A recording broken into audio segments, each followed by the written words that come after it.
Hi students, welcome to your analysis prep video for your third analysis practice essay. This one actually will receive some cog skills in response to give you a clear assessment of where you are in developing this skill.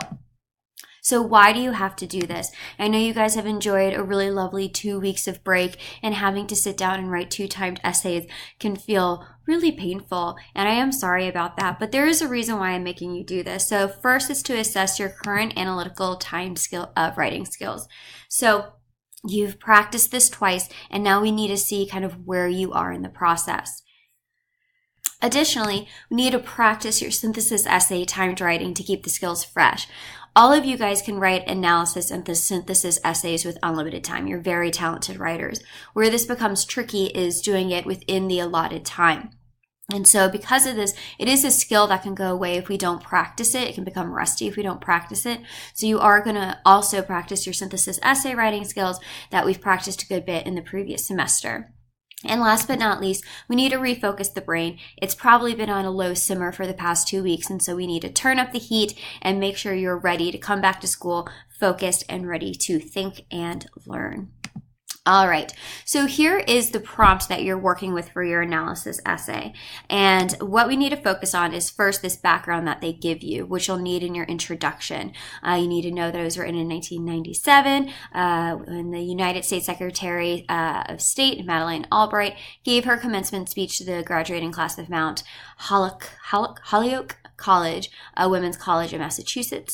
You also need to know that Albright makes what choices Albright makes to convey her message to the audience. This is very important to your introduction as well, and ultimately to what you're going to be proving in your essay as a whole. You need to prove her message. That's the purpose of your analysis essay.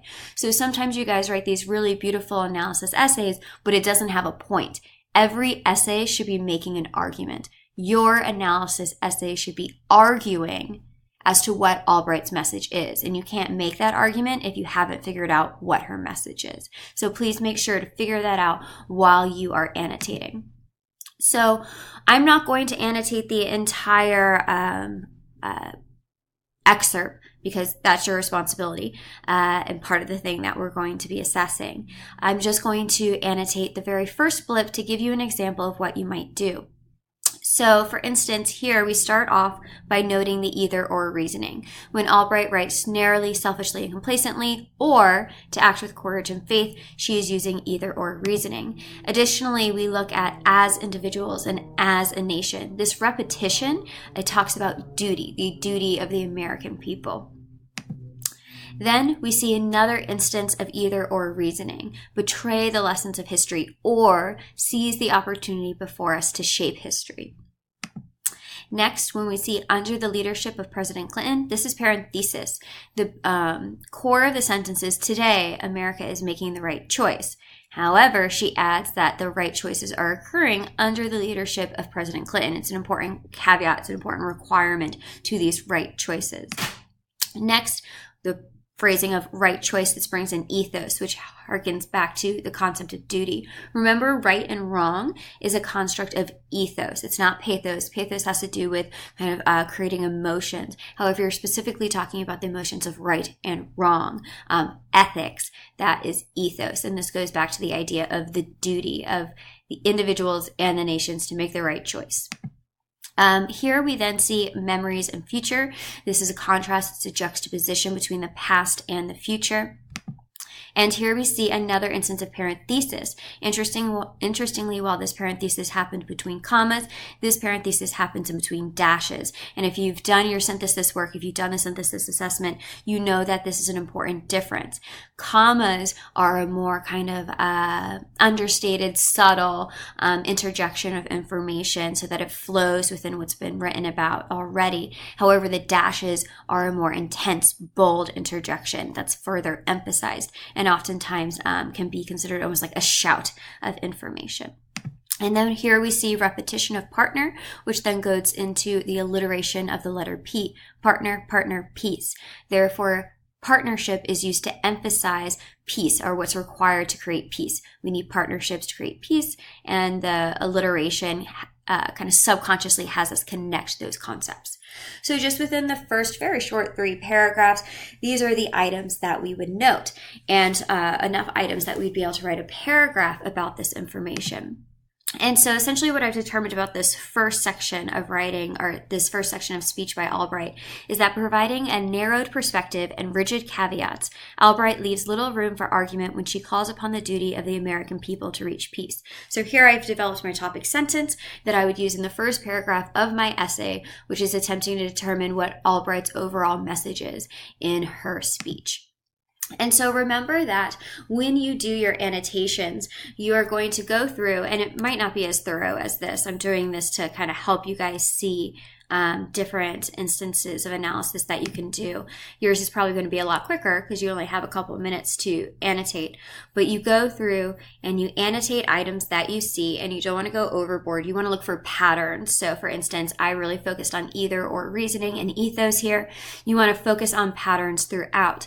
Then you want to go through and you want to draw your lines, because these lines indicate which sections of text you'll focus on for each of your body paragraph.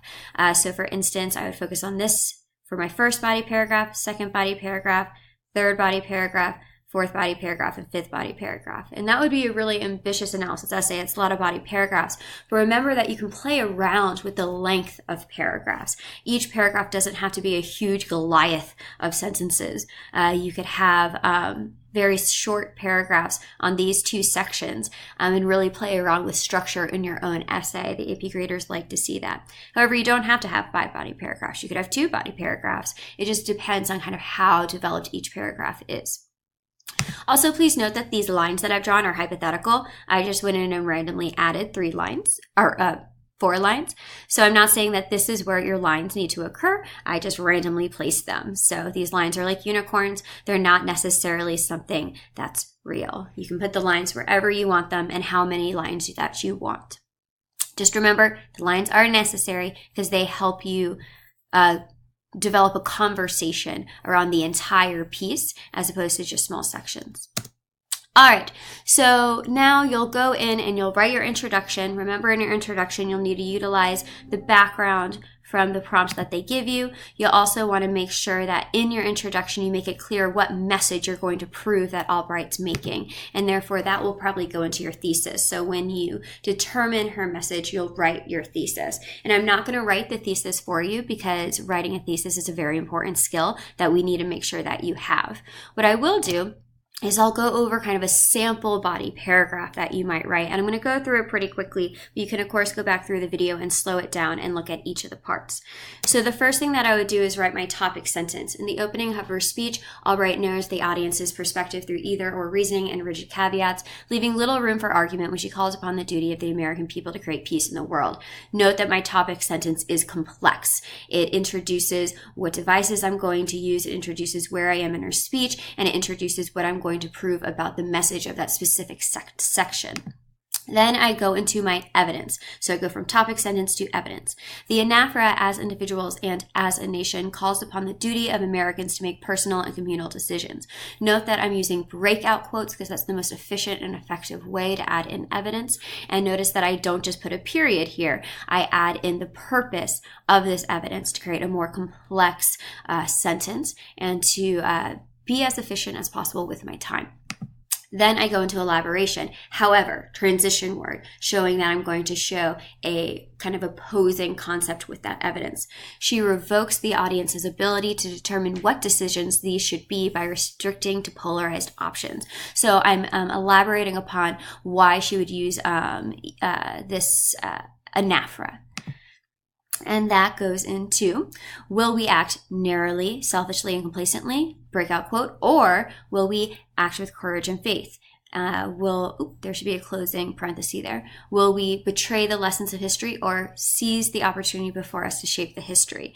So I include more evidence here, again, through breakout quotes, but I do it kind of stylistically. I put it into questions. I use my own ANAFRA. I show my style as a writer because they like to see that you not only are able to analyze devices, but you are also able to use your own devices in your writing. So I add in more evidence, but I do it in kind of a stylistic way. Then I go to elaboration, the use of either or reasoning. So I identify what device is being used in my quotes.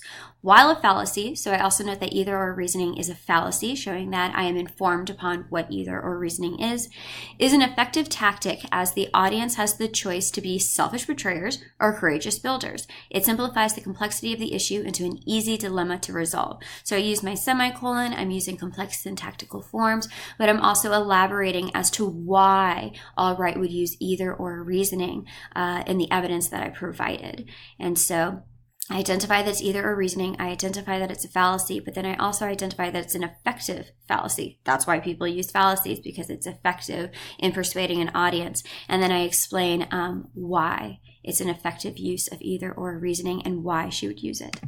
So then I go into my transition. So I'm going to go into my next set of evidence. I've been focusing on anaphora and either or reasoning as a means that she uses to kind of restrict her audience's thought process. And now I transition to Albright furthers her control upon the decisions of her audience by using parentheses to add caveats.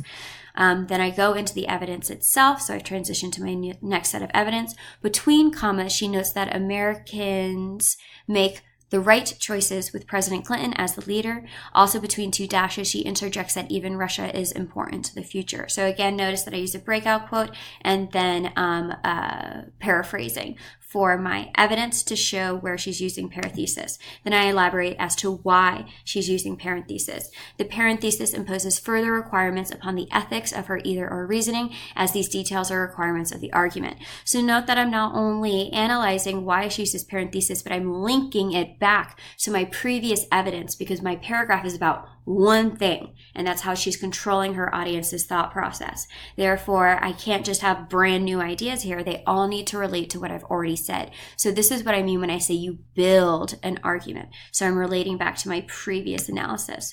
Then I add in more elaboration, and I even add in a little more evidence through breakout quotes. I put interestingly, again, a transition word. You should be using those. The dashes are a much bolder interjection, as the comment upon Russia would be a more controversial one, semicolon. The dashes emphasize her unwavering position that Russia must be included as a partner if peace will be attained. And notice I don't dive into a specific analysis with this. I've written enough. I need to know when to move on and use my time wisely. So I just finish up my analysis of why she uses this parenthesis, and this shows that I understand how parenthesis works, why we would use commas, why we use parentheses, and why we would use dashes. And the specific knowledge of how this works allows me to be more elaborate and in-depth and specific with my analysis. Then, just to kind of show you how you might go to your next paragraph, I would write, having established a clear and singular path for American action, and then I go into my next topic sentence. So again, building. So this is what I have proven in my previous paragraph. I've proven that Albright's creating a clear and singular path for American action, and now I'll show what she does next, moving on to the next section of speech I'm going to analyze for her. And so that is what your first paragraph might look like. Now, please remember that when you go in and complete your own essay, you need to spend 5 to 8 minutes on annotations and 2 to 4 minutes outlining. This is really important so that you have a really solid thesis and a really well-organized essay. In total, planning should take no more than 10 minutes. Then you should jump into your introduction, making sure you have a very, very well-written thesis. That's the most important part of your intro. And you should take about 5 minutes on your introduction. Then each following paragraph should take 5 to 10 minutes to write. And it varies because you might have between 2 to 5 body paragraphs. Again, that just depends on how long they are. You might have 2 huge body paragraphs, and that's fine. You might have 5 paragraphs that vary in length, ranging from one long one to maybe a couple short ones and a medium one in there. That is up to you. But what's important is that when you practice this writing, please do not exceed 50 minutes. The goal of these practices, even when they are scored, is to prepare you for when you actually take this assessment or the exam, the AP exam. So please make sure that you're sticking to these guidance or these rules, these guides, so that it's as realistic as possible. All right, go off and write. Please email me if you have any questions, and good luck. I expect this to be handed in to me on paper on Monday. Thanks so much. Bye.